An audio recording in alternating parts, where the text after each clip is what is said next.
नमस्कार, I am doctor Rekha Rathi from Vyasa. आज हम डिस्कस करेंगे कॉन्स्टिपेशन। कॉन्स्टिपेशन क्या होता है? कॉन्स्टिपेशन बेसिकली एक कंडीशन है जिसमें या तो पर्सन 2 से 3 दिन तक मोशन के लिए नहीं जाता है, या फिर अगर जाता भी है दिन में 2 से 3 बार भी जाता है लेकिन उसको कंप्लीट इवेकेशन नहीं होता है, तो उसको हम कॉन्स्टिपेशन बोलेंगे। तो अभी हमें देखना है कि कॉन्स्टिपेशन के क्या कॉजेज हैं, किसकी वजह से कॉन्स्टिपेशन होता है।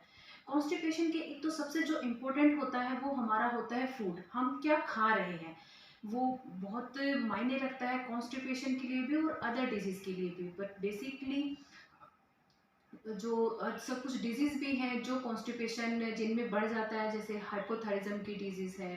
हाइपोथायरिज्म में भी मेटाबॉलिज्म जो है वो स्लो हो जाता है, इसकी वजह से कॉन्स्टिपेशन होता है। दूसरी होता है डायबिटीज़ के पेशेंट्स होते हैं, वो भी कंप्लेन करते हैं कि कॉन्स्टिपेशन की प्रॉब्लम है। कुछ कार्डियो जो साइकोलॉजिकल प्रॉब्लम्स होती हैं उनमें भी कॉन्स्टिपेशन की प्रॉब्लम्स बहुत सारे लोगों में हमें दिखाई देती है। तो these are some common elements where we get this constipation problems।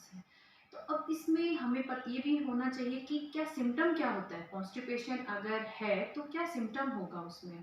तो सबसे पहले मैंने आपको बताया कि कंप्लीट इवेक्यूशन नहीं होता, पूरा दिन लगता है कि मुझे मोशन जाना है, एसिडिटी होता है, ब्लोटिंग होता है, और अगर मोशन नहीं बिल्कुल गए ही नहीं सुबह में तो पूरा दिन आपको अनईजी फील होता रहता है। किसी किसी को खट्टा पानी मुंह में आना, ये सब चीज़ें होती रहती हैं, सिम्टम होता है। दूसरा जो होती है वो गैस की प्रॉब्लम होती है।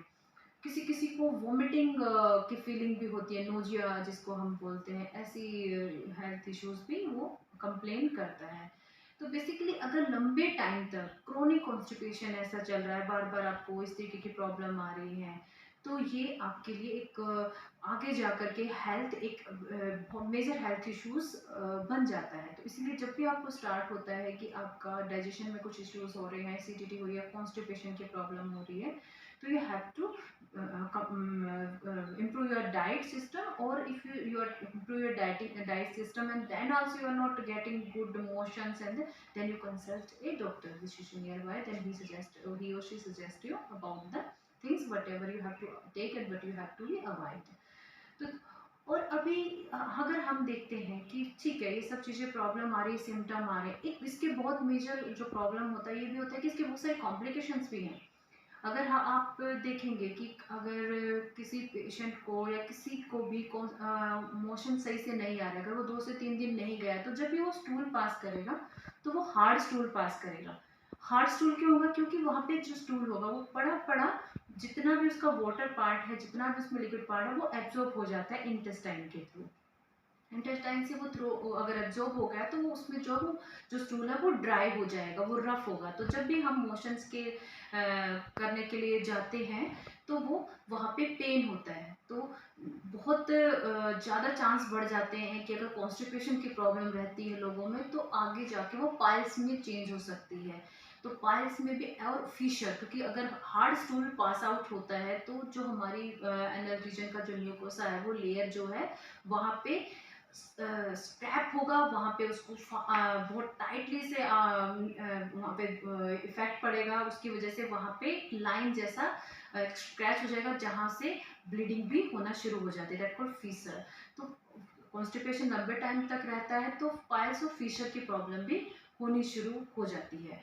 दूसरा क्या होता है, जैसे हमारा खाना कहीं बाहर पड़ा पड़ा बहुत दिनों तक अगर बाहर पड़ा है तो उसमें पिट्रिफिकेशन स्टार्ट हो जाता है, वो सड़ने लग जाता है। वैसे ही अगर इंटेस्टाइन में भी ऐसे स्टूल पड़ा रहेगा बहुत दिनों तक तो उसके और भी कॉम्प्लिकेशंस, पिट्रिफिकेशंस होना शुरू होगा, बहुत सारे कॉम्प्लिकेशंस उसके हो जाते हैं।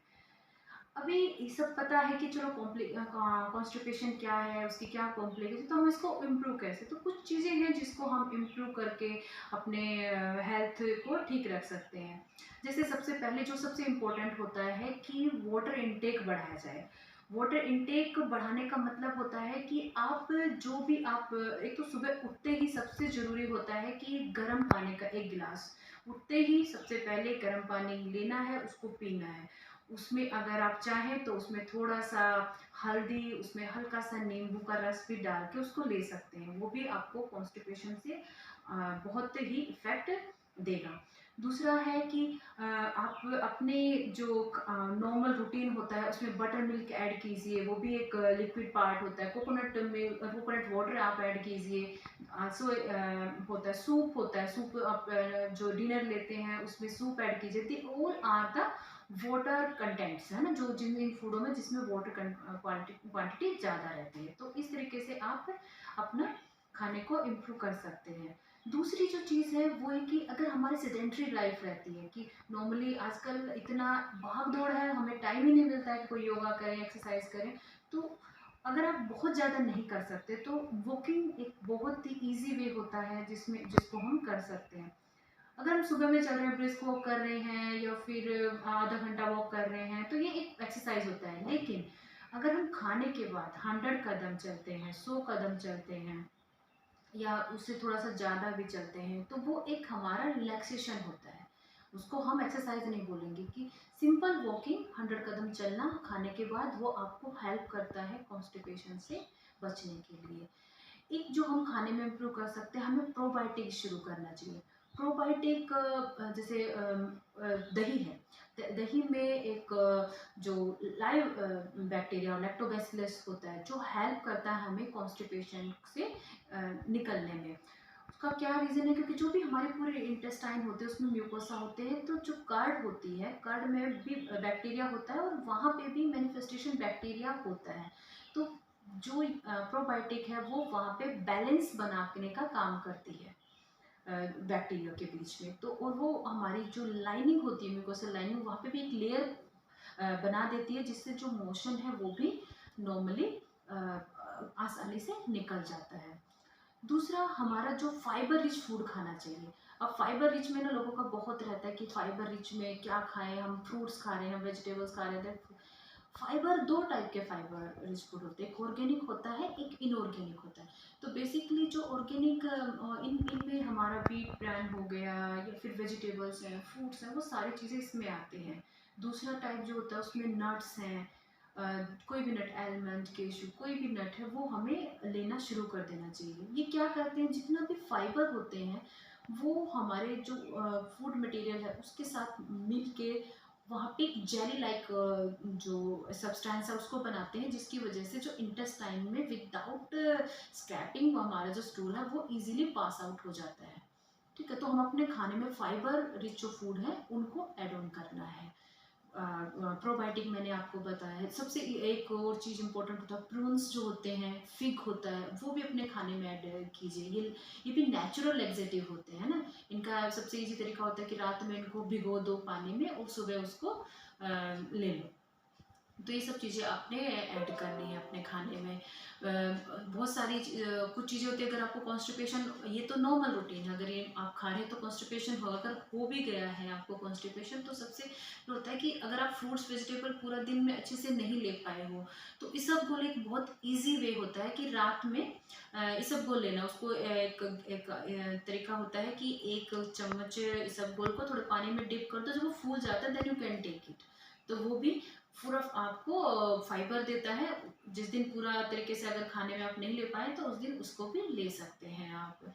अगर बहुत ज़्यादा कॉन्स्टिपेशन रहता है तो कैस्टर ऑयल जो होता है उसका 1 स्पून गर्म पानी से भी रात में ले सकते हैं, वो भी हेल्प करेगा। त्रिफला एक होता है, त्रिफला बहुत ही एक नेचुरल होता है, it is not for constipation, it help, मतलब इसी बेसिकली होता है कि पूरा डाइजेशन सिस्टम को ही हेल्प करता है।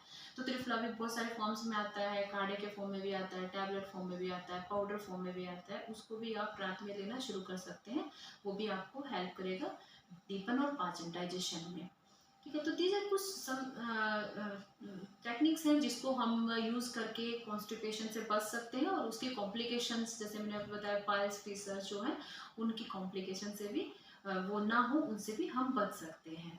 ठीक है, और अगर इन सब चीज़ों से नहीं होता है तो जो कुछ टेक्निक्स होती हैं जो पंचकर्मा में यूज़ होती हैं, विरेचन होता है, बस्तीकरण होता है, और पूरी बॉडी को डिटॉक्सीफाई किया जाता है, वो सारी टेक्निक्स भी होती हैं। तो उनके थ्रू भी हम अपनी बॉडी को डिटॉक्सीफाई कर सकते हो, जिससे एलिमेंट्री कैनाल और जितना भी हमारे ऑर्गन्स होते हैं वो सारे क्लीन आउट हो जाते हैं। उसके बाद में not only for gastrointestinal disease, और भी सारे बहुत सारे डिजीज़ जो हैं वो उससे ठीक हो जाती हैं। तो ये सब चीज़ें आप अपने लाइफस्टाइल में फॉलो कीजिए।